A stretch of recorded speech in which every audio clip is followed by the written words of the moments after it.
Hi, how are you? Good. How are you doing? I'm good. I'm good. Glad to be here. Um, it's still early in California, right? Yes. Well, Yes. thank It's a you little for, bit earlier for get up us. so early for our event today.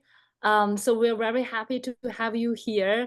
Yeah, you can just, get started, share your slides. But before we start, I just wanted to kind of briefly mention that, some kind of like intro to our audience.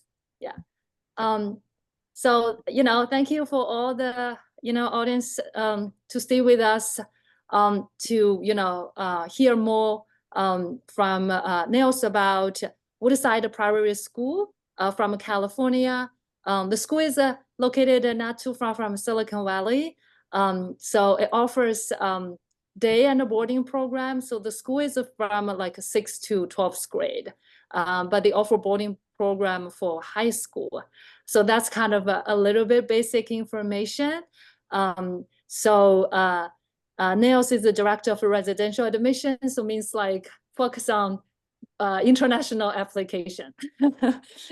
Sure, let's hear more from him about, what is a primary school and yeah. Yeah, absolutely. So, hi everyone. My name is Nils Leitz. I'm the director of residential admission. So I'll be reading all of your applications, all of our applications, both international and domestic for our Yeah, boarding program. yeah. Um, like Cindy said, we have a middle school and a high school. Our boarding program is just for our high school. So Mm, when I'm talking in the presentation, I'll really be talking about that high school program. So we are located in Silicon Valley. We're in California, about halfway up the coast. We're about 45 minutes south of San Francisco, about 20 minutes from the beach, from the Pacific Ocean, about 10 minutes from Stanford University, which also means that we're about 10 minutes to 30 minutes from a lot of really big headquarters of tech companies, right? Google, Facebook, Netflix. For students who are interested in STEM, for students who are interested in computer science, it's really an exciting place to be because of the culture, right? yeah. We have two dorms that are located right on campus. We have a girls' dorm and a boys' dorm. Mm, But our international students, our boarding students, are really also surrounded by day students. We have yeah. about 50 boarding students. We have about 250 day students. So when I say Mm, you really get a feel for the culture of the area, mm, your classmates, your teammates, your peers, and your friends are mm. really Californians, in Yeah. addition to 50 boarding students from 13 different countries. Yeah, that's right. Sure. Maybe I'll just briefly kind of like, uh, you know, translate your sharing. We have the, like a caption function open. Everyone should be able, but just wanted to emphasize some key, information. And also, I forgot to mention in the very beginning, like our event is also, streamed on different, like a social channel. So a lot more, audience going to be able to see this, webinar. Just wanted you, know that's kind of like what's going on. 那么刚刚呢，这个老师也稍微介绍了一下这个 Prairie 这所学校的这个信息哈。前面我讲到了这个学校呢是位于这个硅谷所以是绝佳的地理位置哈。学校是走读和这个寄宿的，他们高中部9年级以上是开始有这个寄宿项目。当然，它这个寄宿项目不仅仅是针对于国际学生哈，我刚才这个在前面说的时候有一些这个就是口误，说的是国际学生，实际上它这个有大概50个这个在校园的这个学生，寄宿学生，他其实是有国际学生和当地的这个其他州来的学生的哈。那么校园大概有50英亩，然后呢，距离3番呢是45分钟，然后呢20分钟就能到达学校旁边有这个就是这个是海滩哈，然后呢斯坦福大学是十分钟的路程。他刚才也提到了，他因为在这硅谷嘛，所以跟这些大的这个科技公司都是非常近的哈。刚刚也提到了像什么谷歌呀，然后脸书啊，就这些大的公司非常非常的近。那么后面我相信我们也可以问一下，就是学校是不是有在使用这些资源哈？他也提到，就是我们是一共在学校有2个宿舍，然后呢，一个是男生宿舍，一个是女生宿舍，这是大概学校的一个基本的信息。Okay, sure. We can just keep going. Thank you. Thank you. So, our students, we want them to grow academically. Obviously, we're a strong school. We have very strong classes. We want to send students to good universities, good careers after they graduate. But we also want our students to grow as people. That I think is something that really sets Priory apart. We think about a student's development as far as their classes. So we want them to get smarter. We want them to learn. We want them to participate in their classes, get to know their teachers. We also want them to get involved outside of school, whether that means playing sports or joining clubs or acting in the school play, joining robotics, doing something structured with their peers, getting to know their friends. We also want them to continue to develop as people individually. So we also want to make sure that they have time to sit in the common room and just talk, right? We want to make sure that they have time to even play video games if that's something that they're interested in, to go for a walk with their friends, to have downtime in the cafeteria, and again, just grow as people in addition to growing as athletes or growing as students. We want them to grow as people. Yeah, that's super important.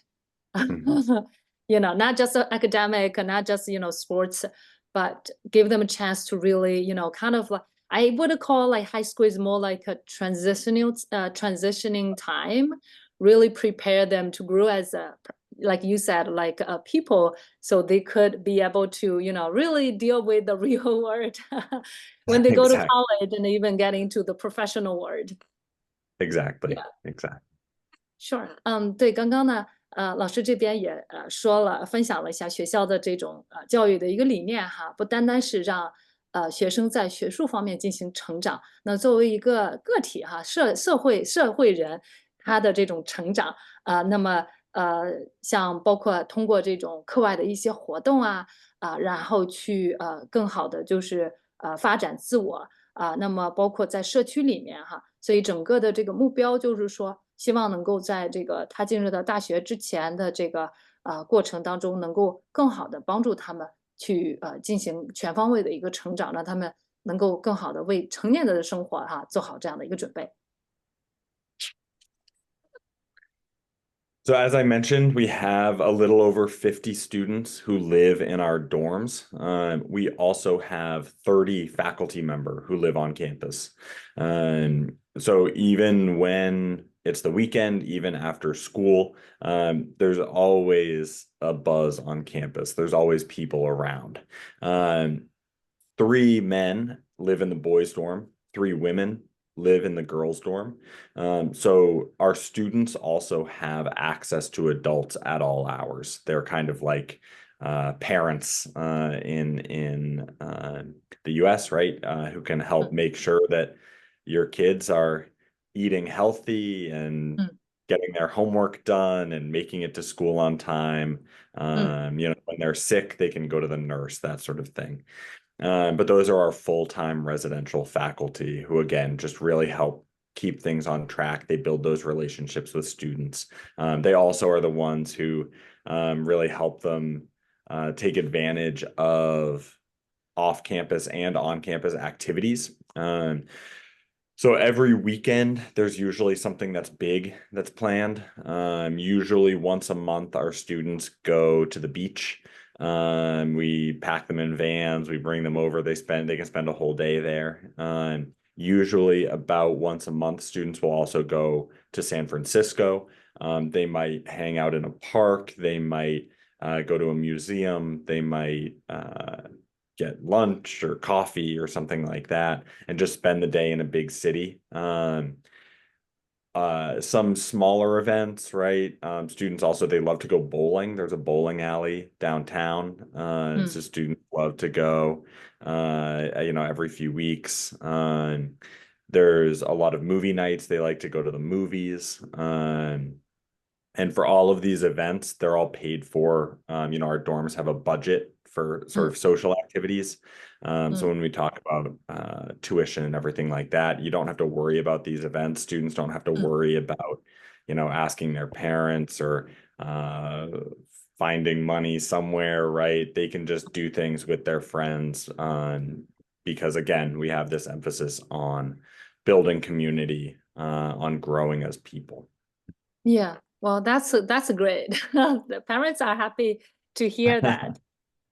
对，关于学校的整个的就是寄宿的项目呢，老师刚刚大概做了一个简单的一个介绍哈。那么他们大概有现在50多一点的这个学生住在宿舍然后呢当然也有就是他们的虽然就是寄宿的项目不是特别大但是他们有30个老师是住在校园的，所以能够给孩子提供非常多的支持哈。50个学生和30个老师，对吧？这个比例还是非常非常低的就是那么他也提到了，在每一个那个宿舍楼里面呢，它会有3个就是这个全职的这个就是类似于这个宿舍管理员哈，去管理学生、支持学生哈，不论是这个日常的时间规划呀，还有这个是不是孩子身体生病不舒服呀，就这些都是这个老师3个全职的老师会帮助学生来提供支持那么同时他也提到了在这个就是周末的时候，他们的这个活动也是蛮丰富的哈那么包括他们就是可能会去海滩呀，大家看到这个照片上哈，就是学校附近的海滩，然后有的时候他们也会去这个市中心旧金山的市中心去去一些这个博物馆呀，或者是去喝个咖啡、逛逛街呀然后呢，还有包括他们学校附近会有一些其他的设施，像这个保龄球学生也非常喜欢。然后或者是去看电影他也提到了，就是说所有的国际学生这个部分呢，就是所有的住宿学生这个部分，周末的活动全部是学校就是费用都是不需要额外学生支付的，学校都是已经包括了在他的支付的费用里面。所以的话，我觉得这个就非常好哈。就是每个学生都可以，就是不用担心说这个活动可能是比较贵，或者是说这个活动我可能不想去因为各种原因，但就是它全部包括在内了。那学生肯定都是还是应该非常愿意跟其他同学一起去出去在周末去玩的哈。所以这个是大概的关于寄宿项目的一个介绍。When they're not having fun outside of the classroom, they're having fun inside the classroom. We do have, like I said, a very rigorous curriculum. We have more than 20 AP courses, in addition to right now 7 post-AP courses. And those post-AP courses exist in math and the humanities. So students are able to take advantage of a broad curriculum. Our AP courses exist across our curriculum: math, science, history, foreign language, arts. We do have 4 years of college level math beyond BC calculus. So theoretically, even if a student already took AP BC calculus in 8th grade before they came to Priory, they would still be able to take 4 years of math. Usually we offer 2 of those classes every year for those advanced students. Now, in addition to the depth of AP coursework, post-AP coursework, we also have a lot of breadth. So we have 40 different elective classes that we offer, which is a lot for a small school for 300 students. Students are able to take advantage of both more academic electives, especially within our English department. So instead of taking a standard literature class, they're able to choose in their upper years what type of literature they want to study. Is it Gothic literature? Is it women's literature? Is it British literature? They're able to explore a little bit more similar to how they will at the college level. But in that same way, students are able to take advantage of especially arts electives. So you'll see on the screen a glass blowing class. We have not only drawing and painting, photography, ceramics, arts classes that a lot of schools do. But we also have opportunities for students to work with glass and students to work with metal and wood. So students have a lot of opportunities to get their hands dirty, to explore different parts of their mind, and really figure out what they're interested in. As they're figuring out what they're interested in, they do work with college counselors. They start working with students in their sophomore year. So in 10th grade, our college counselors work with students to figure out where they want to go to college, what they want to study, how they get into college, and then what they need to know once they're there. They also work really well, really closely with international students and international families, especially if parents didn't attend college in the United States, or sometimes a student might have a cousin or an older sibling or a family friend who went to the United States, and families might know a little bit more. But our college counselors are there to go on Zoom, to hop on Teams or WeChat, and really help families be confident in the process. Sure.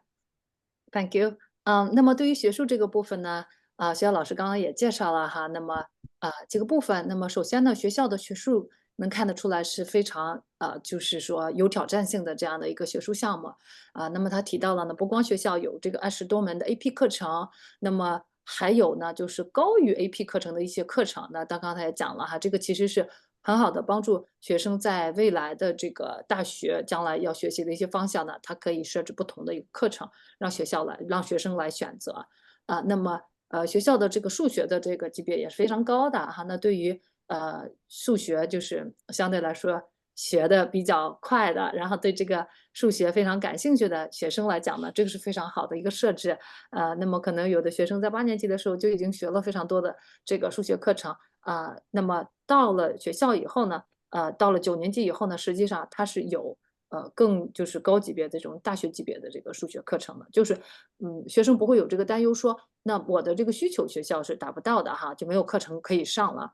那么除了这个以外呢，它还有这个40多门的这个选修课程。对于一个300多人的这个高中来讲呢，这个选修课程已经是蛮多的了他刚才也提到了，就是说像包括对这个英语比较感兴趣的学生，那他其实到了这个就是这可能你学完就是基础的9年级、10年级的课程，可能到11年级、12年级，他会有一些选修课程，他可以关注到不同的文学文学有可能不同的种类，可以说是你的关注点是女性文学，或者是英国文学，或者其他方面的哈。所以选修课程也是非常多的。他也刚才提到了学校的招生的这个大学申请的这个办公室也是非常非常棒的哈。那么特别是给一些国际学生呢，他提供了非常多的支持。可能有的时候一些国际学生对于美国的大学体系是不是很清楚呀？然后呢，学校这边呢，就是这个大学办公室的老师还是非常全面的在帮助学生进行这个一些规划哈，甚至帮助学生了解那么什么样的大学是适合你的，什么样的专业，甚至你进入到大学以后，你可能会面对什么样的一个情况。对，这个呢是大概关于学校的学术相关的一些介绍。Outside of school, our students get really involved. Most of our students play sports. Most of our students play at least one sport per year. And it's really easy to get involved even if you've never played a sport before. We have a no cuts policy, which means that if a student wants to play a sport, they're able to play that sport. They might not play at the highest level. They might not play in every single game, but they have the opportunity to join the team, to go to practice, to learn how to play, and to work on their skills and get better and improve and potentially play at that highest level. Most of our teams have multiple levels. So in the US, most teams will have a varsity and a junior varsity level. A lot of our teams actually have a third level, even more geared towards beginners. So for example, our boys basketball team has 4 different teams that all play basketball. We have the students who have been playing for years, who are really incredible, who are able to play at that highest level and really perform. But then we also have space for students to try out basketball to see if they're interested in it. And maybe they're really bad, and that's okay, because they don't have to worry about being on the team with the really high flyers, right? So there's room for everyone to participate. There's room for everyone to get involved.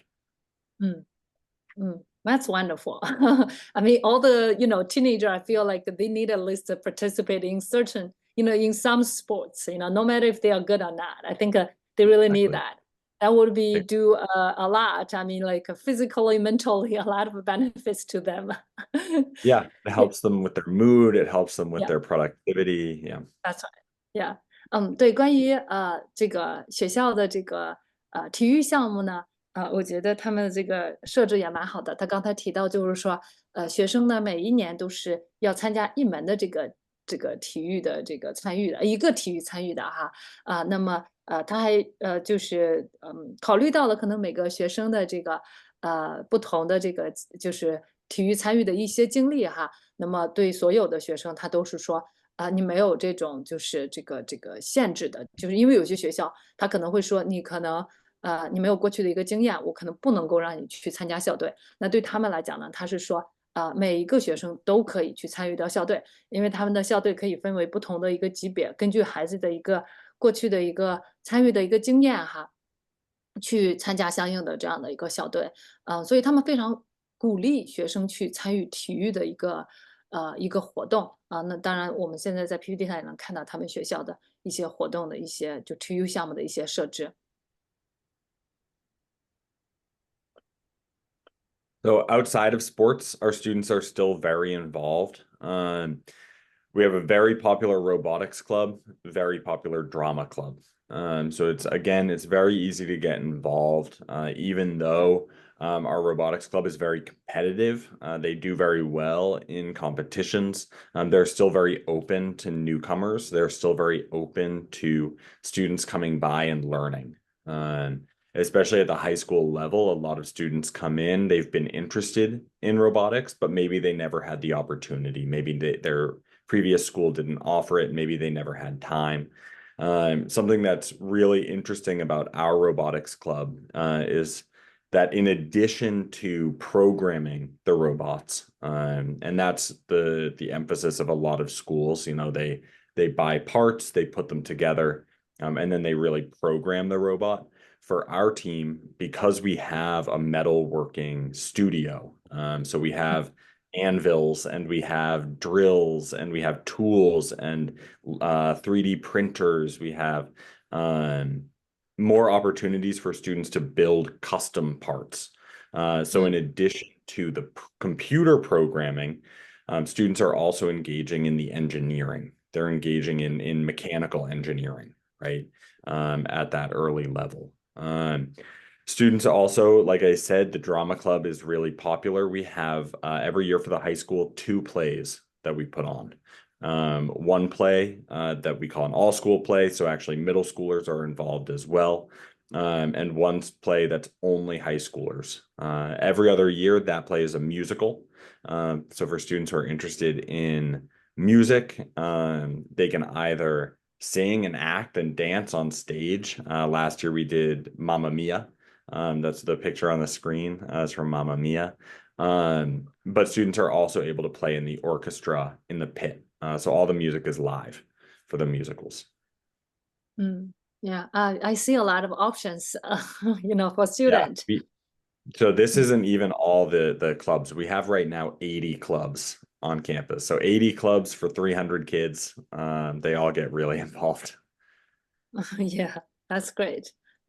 关于学校的课外的一些活动的一些设置呢，刚刚老师也做了一些分享，那么他也提到了他们学校的机器人俱乐部是非常非常受欢迎的哈，那就是很多学生都希望参与到这个机器人的俱乐部里面，还有包括他们每一年的这个戏剧这个部分哈，戏剧表演也是非常非常棒的，就是课外的这个参与哈，它会有不同的这样的一个就是戏剧表演的这样，每一年都有好几期大家现在看到的，他照片上的这个就是《妈妈咪呀》的他们的一个这个戏剧那么我们刚才老师这边也刚刚把学校的其他的一些项目，可能重点的也大概说了一下，包括前面其实他也提到他们有这种像这种玻璃制品或者是做一些这个看到图片上，这应该是在做一些这个木艺还是铁艺，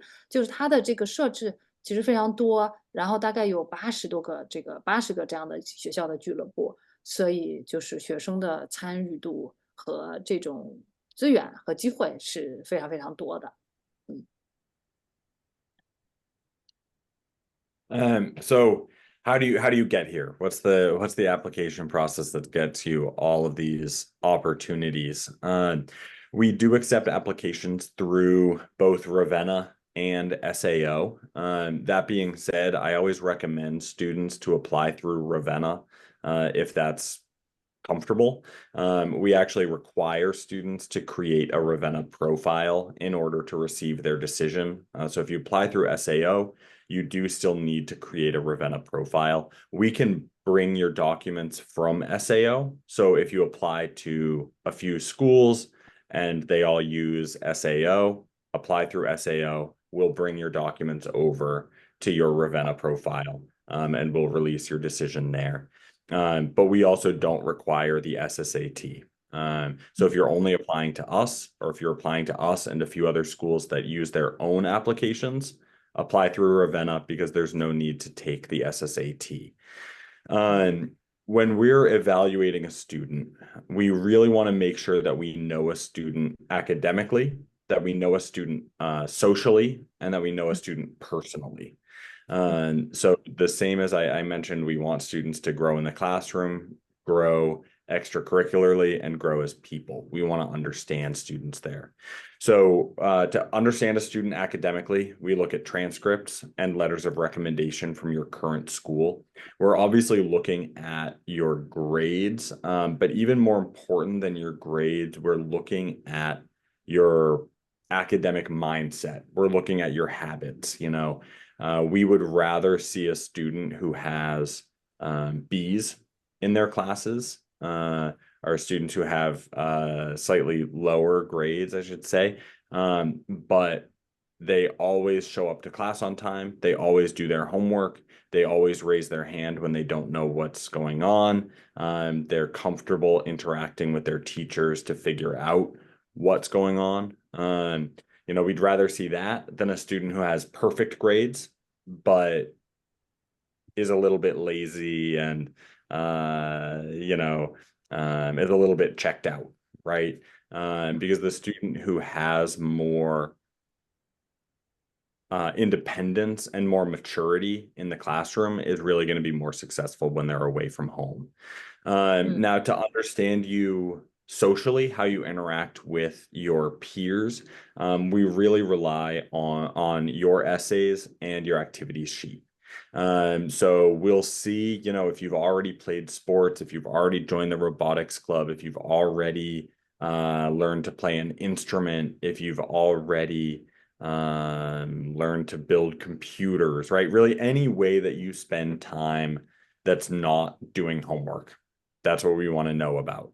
A lot of students, especially internationally, might not have a ton of options. They might not have a lot of structured opportunities. And that's why we also look at your essays to figure out, why the United States? Is it to have that flexibility? Is it to have access to extracurricular activities? Really just making sure that when we bring you to campus, you're not just going to go to class, go home, eat dinner, go to sleep, that you'll really take advantage of what we have to offer. And again, then grow as a person. So when we're looking at you then personally, that means how are you going to act in the cafeteria? How are you going to act at break? We are looking at your essays. We ask parents to write a little bit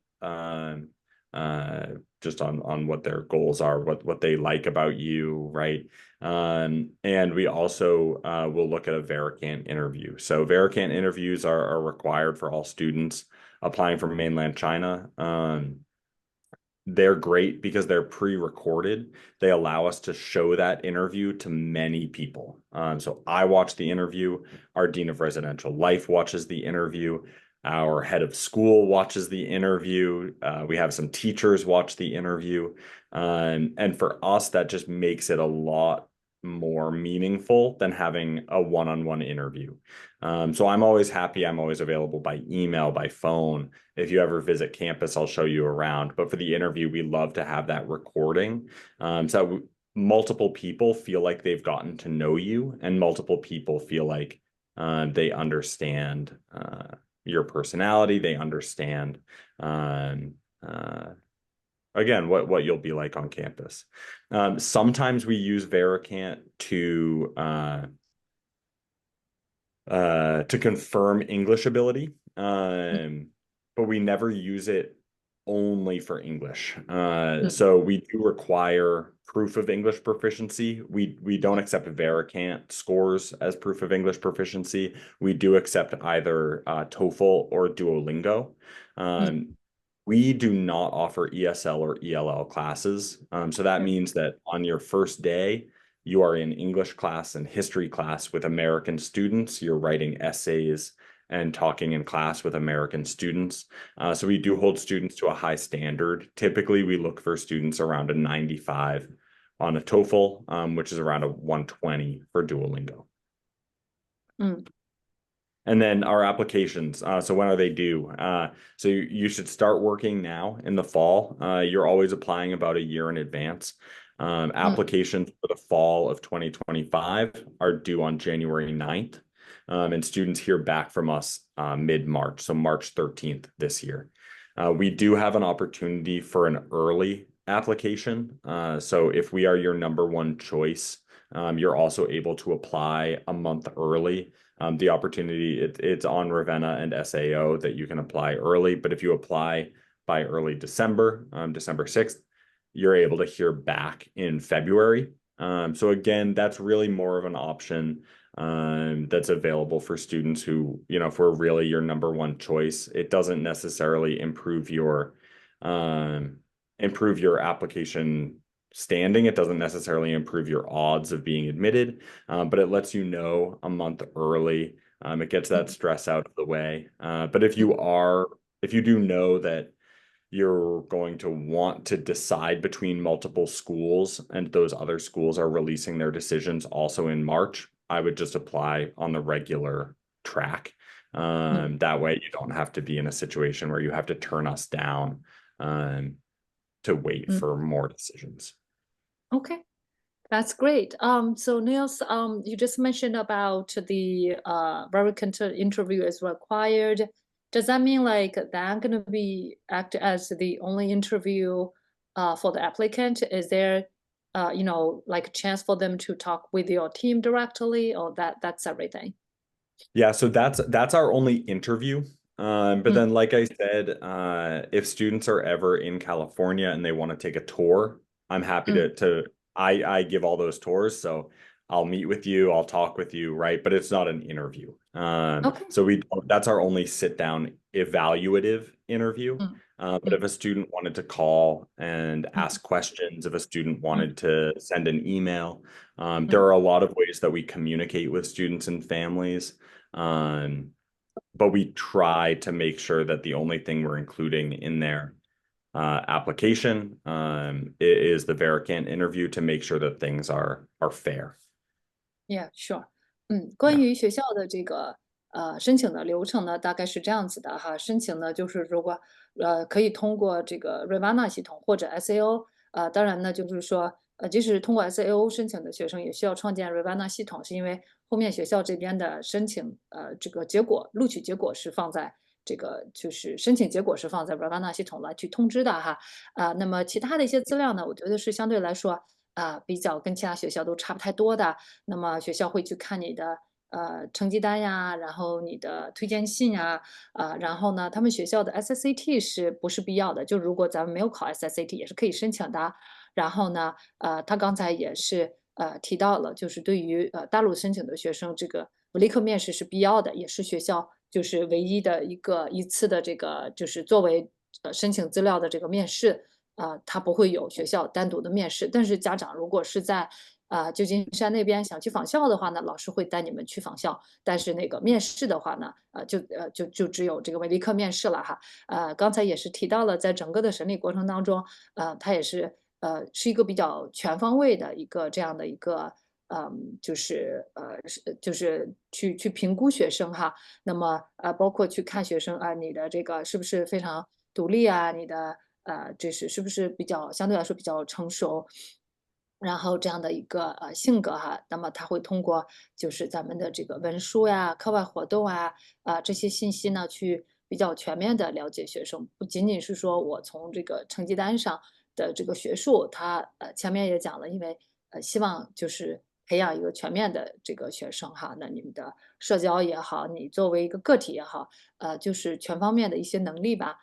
所以的话呢，他会通过这样的一个各方面的这些资料去最后确定，来审理这个学生的申请文件。那么对于申请的时间节点来讲呢，是1月9号可能比一些寄宿学校稍微早一些哈。那么它也是发榜的时间稍微早2天，大概是这样的一个情况。当然呢，如果学生Priory 这所学校是咱们的首选的话呢，那你也可以选择这个早申请，早申请的时间稍微早1个月是这个12月6号，对这样的一个时间。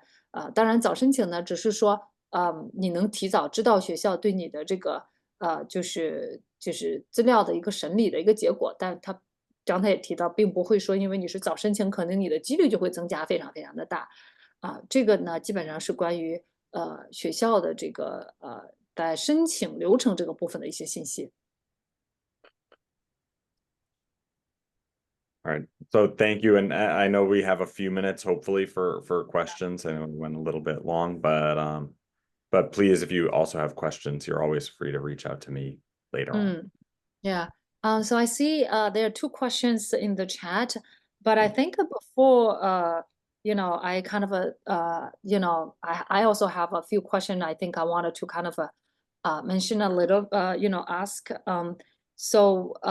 We can see like okay, we can kind of like go over the questions in the group chat. Yeah. So when question ask what kind of student Priory would prefer. I think you kind of like mentioned that, right? What kind of Yeah. student? But yeah, like what kind of student you would admit to your community? Yeah, just a student with broad interests. So a student with broad academic interests, a student with broad extracurricular interests. Yeah, a student who's really going to get involved in a lot of different elective classes, and a student who's going to get involved in a lot of different things outside of school, whether that's clubs, sports, activities. Yeah, sure. 对，那么第一个问题呢，就问到，就说学校可能会倾向于录取哪样的学生哈？其实老师在前面这个整个的这个就是介绍当中，其实也一直在强调哈，其实他们希望就是学生是一个有着非常广泛的兴趣爱好，不论是学术还是其他方面的兴趣爱好，然后非常希望在社区能有更多的参与这样的一个学生，他觉得这个是非常非常重要的哈。Okay, so the second question is more like, how international students are supported, especially academically. Of course, you mentioned, like there's no ESL program. All the students needed to be very proficient in English. So probably just to share a little bit how, student, especially international student, get supported in your community. Yeah. So socially, there are also support networks. We have every student has an advisor, so they meet once a week with a group of about 10 students. Our classes are very small. Our classes are only about 15 students, 13 to 15 students. So they also get support that way. But specifically for our international students, because we don't offer ESL, what we do, the rest of our students are required to take, our day students are required to take foreign language. We don't require international students to take a foreign language because English is their foreign language. So because they don't have that requirement, we actually give all international students in their first year a study hall. So that means that, you're taking 7 classes at a time. Usually you have 4 classes in a day, but one of those 7 classes is a free period. So our international students actually go to our learning support center, but they just have 1 extra hour built into their school day where they can work on homework, they can work on essays, they can review notes. And so with an adult, right, with our learning support team. So all the international students, or most of them, will get together, right, and have one period where they can really focus a little bit more. And so it does help, as in that first semester, in that first year, when you're still getting used to English, when you're still getting used to using it all day. Again, you have that hour built into your schedule during the school day. So it doesn't interfere with sports. It doesn't interfere with homework. It doesn't interfere with sleep. It's built into your school day. Yeah, sure. 对那么第二个问题呢，就是说国际学生哈，怎么是在学校就是有哪些支持哈，特别是一些学术的，如果遇到一些学术的挑战那么刚才呢，老师这边也分享了，其实就是从就是社交方面的话呢，其实他每个学生都有一个advisor 哈，然后这个辅导员，其实辅导员是很关注学生各个方面，就是生活、学习各个方面的一些情况哈，那么都会及时给学生提供这样的一个支持。同时呢，因为学校的这个年级班级其实学生人数是比较少的，一般都是13到15个学生，所以呢，就是学生如果在课堂上需要一些额外的支持，学校的老师也都是能够提供的哈。那么另外的话呢，他刚才也提到，就是因为咱们国际学生就是已经到这边来，第二语言已经是这个英语了，所以他不要求国际学生上这个，就不要求你想上也可以，但是不要求你去上这个第二语言。所以说呢，就是学生可以利用这个第一年这个时间呢，就是一般第一年的话，学校就是给国际学生这边会有专门的这个就是自习时间，这个自习时间呢是有学校老师在现场的。所以就是说，你可以用这些自习的时间，比方说去复习啊、预习啊，然后或者是做作业这样子。所以我觉得这点上还是蛮不错的哈。Okay, so I wonder, like, if they don't choose foreign language, will that impact their college application when they apply to, school 4 years later? No, No. no, it won't. Our college counselors, so every high school puts together a profile for colleges. So colleges know that we are a boarding school. They know that we have international students, and they know that international students do not take foreign language. So they're aware. Okay, wonderful.